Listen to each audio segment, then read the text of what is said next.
Assalamualaikum warahmatullahi wabarakatuh. Perkenalkan, nama saya Yulia Anggraini. Baiklah, saya akan mempresentasikan materi tentang sejarah dan ruang lingkup keuangan syariah untuk memenuhi UTS keuangan syariah. Pandangan para ekonom barat tentang sistem keuangan syariah kini makin berkembang seiring dengan terjadinya krisis keuangan global. Sebab ketika keuangan konvensional tumbang terkena krisis, keuangan syariah tetap bisa bertahan dan berkembang. Karena itu, banyak ahli ekonomi barat yang mulai mempelajari keuangan syariah. Bahkan sejumlah negara maju seperti Inggris dan Amerika mulai mempelajari keuangan syariah. Keunggulan sistem ekonomi syariah termasuk bank syariah tidak hanya diakui oleh para tokoh di negara-negara yang mayoritas penduduknya muslim. Ketahanan sistem ekonomi syariah terhadap hantaman krisis keuangan global telah membuka mata para ahli ekonomi dunia. Banyak di antara mereka yang lalu melakukan kajian mendalam terhadap perekonomian yang berlandaskan prinsip-prinsip syariah. Definisi manajemen keuangan syariah.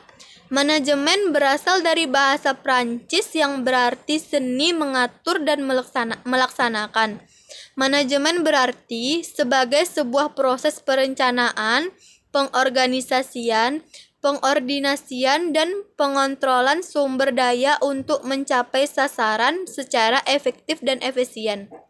Sedangkan secara luas, manajemen berarti sebuah proses perencanaan, pengorganisasian, pengordinasian, dan pengontrolan sumber daya untuk mencapai sasaran atau tujuan secara efektif dan efisien.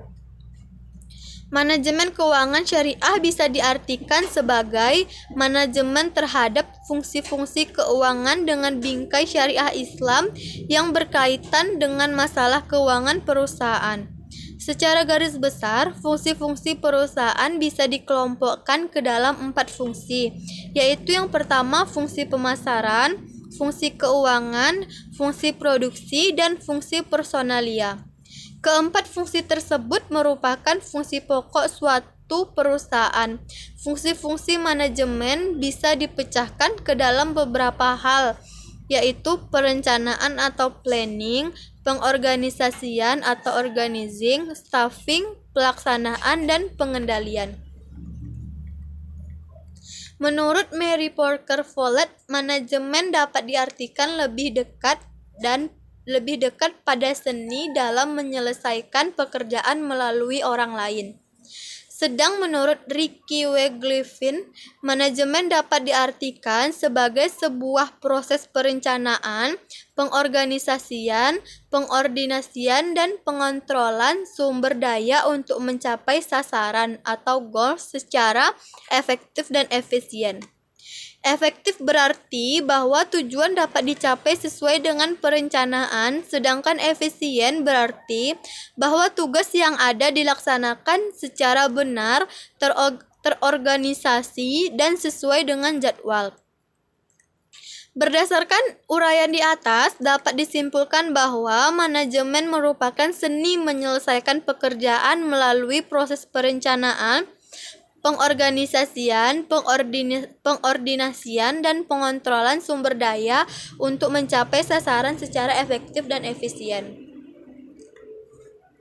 Manajemen keuangan menurut James C. Van Horne sebagaimana dikutip oleh Kashmir adalah segala aktivitas yang berhubungan dengan perolehan, pendanaan, dan pengelolaan aktiva dengan beberapa tujuan menyeluruh.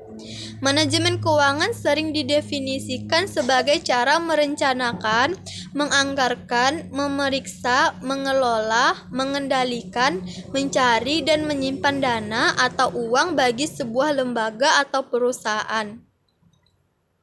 Berdasarkan definisi di atas, dapat disimpulkan bahwa manajemen keuangan merupakan suatu cara atau proses perencanaan, pengorganisasian, pengordinasian, dan pengontrolan dana bagi suatu perusahaan. Keuangan Islam adalah sistem keuangan yang beroperasi sesuai dengan hukum Islam yang disebut syariah. Manajemen keuangan syariah adalah kegiatan manajerial keuangan untuk mencapai tujuan dengan memperhatikan kesesuaiannya pada prinsip-prinsip syariah. Dengan demikian, dapat disimpulkan manajemen keuangan syariah adalah aktivitas perusahaan termasuk kegiatan planning, analisis, dan pengendalian terhadap kegiatan keuangan yang berhubungan dengan bagaimana memperoleh dana, menggunakan dana, dan mengelola aset sesuai dengan tujuan dan sasaran perusahaan untuk mencapai tujuan dengan memperhatikan kesesuaiannya pada prinsip-prinsip syariah. Ruang lingkup manajemen keuangan syariah. Ada beberapa hal yang sebaiknya Anda ketahui tentang manajemen keuangan syariah. Yang pertama adalah aktivitas perolehan dana. Hal tersebut berarti bahwa setiap hal yang dilakukan sebagai upaya dalam rangka memperoleh harta semestinya memperhatikan cara-cara yang sesuai dengan syariah seperti mudharabah, musyarakah, murabahah, salam, istihna, ijarah, dan lainnya. Yang kedua yaitu aktivitas perolehan aktivitas. Poin ini maksudnya dalam hal ingin menginvestasikan uang juga harus memperhatikan prinsip-prinsip uang sebagai alat tukar, bukan sebagai komoditi yang diperdagangkan.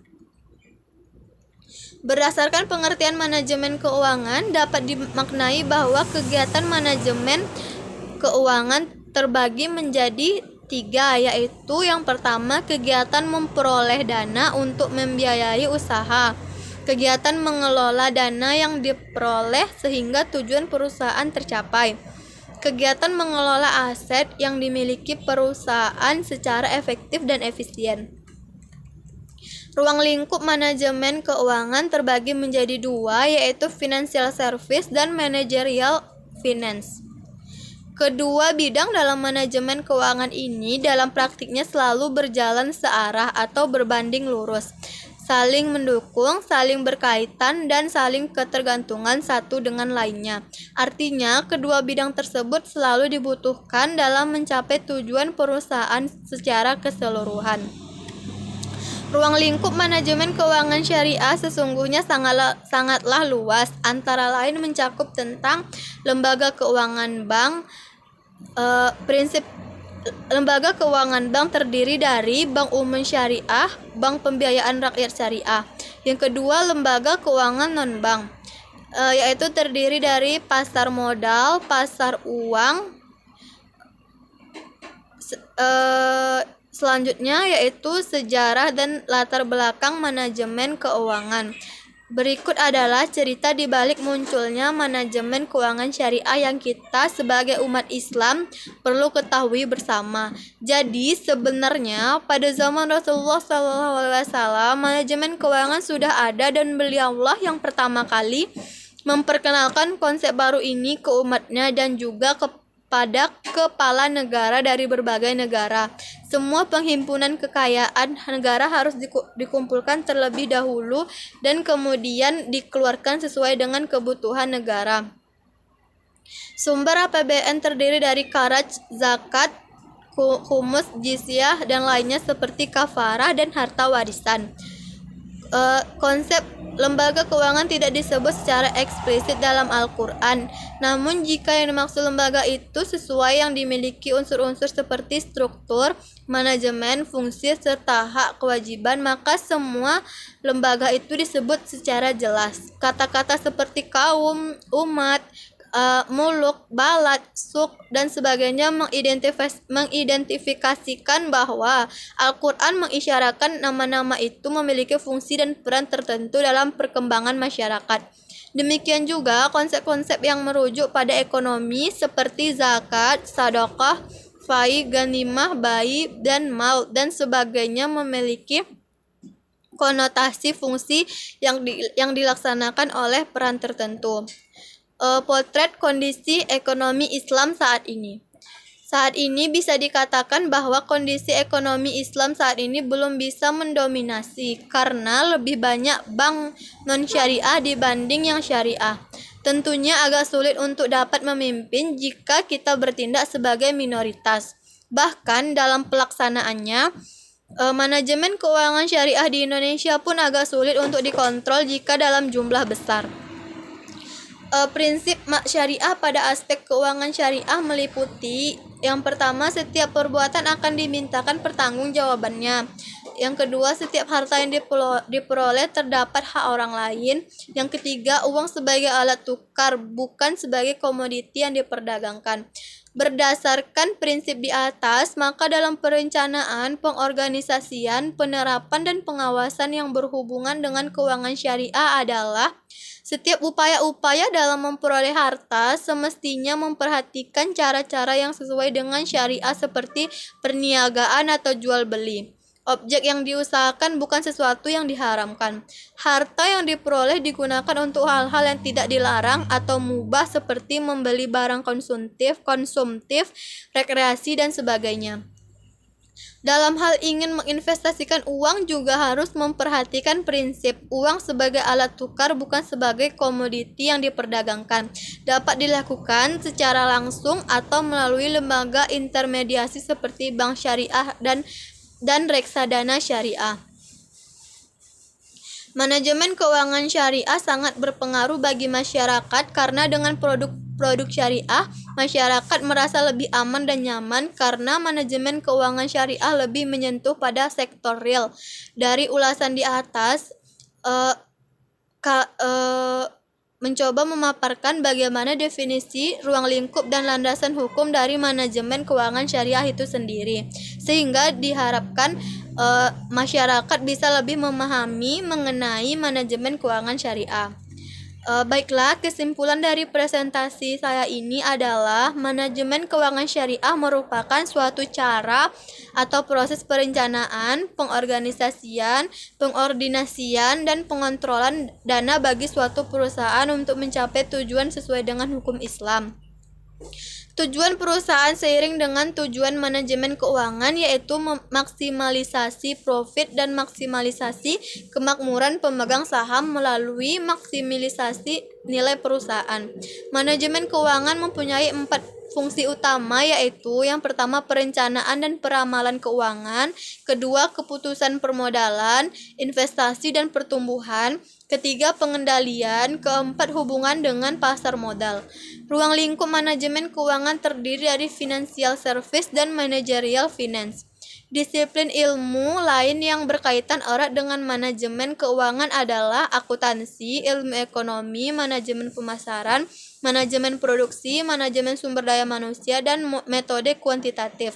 Berdasarkan uraian pada bagian pembahasan, pada dasarnya manajemen keuangan dalam perspektif konvensional dan syariah memiliki persamaan konsep dan metode. Yang membedakan antara keduanya adalah manajemen keuangan syariah menerapkan prinsip-prinsip dalam aplikasinya. Baiklah, sekian presentasi dari saya. Assalamualaikum warahmatullahi wabarakatuh.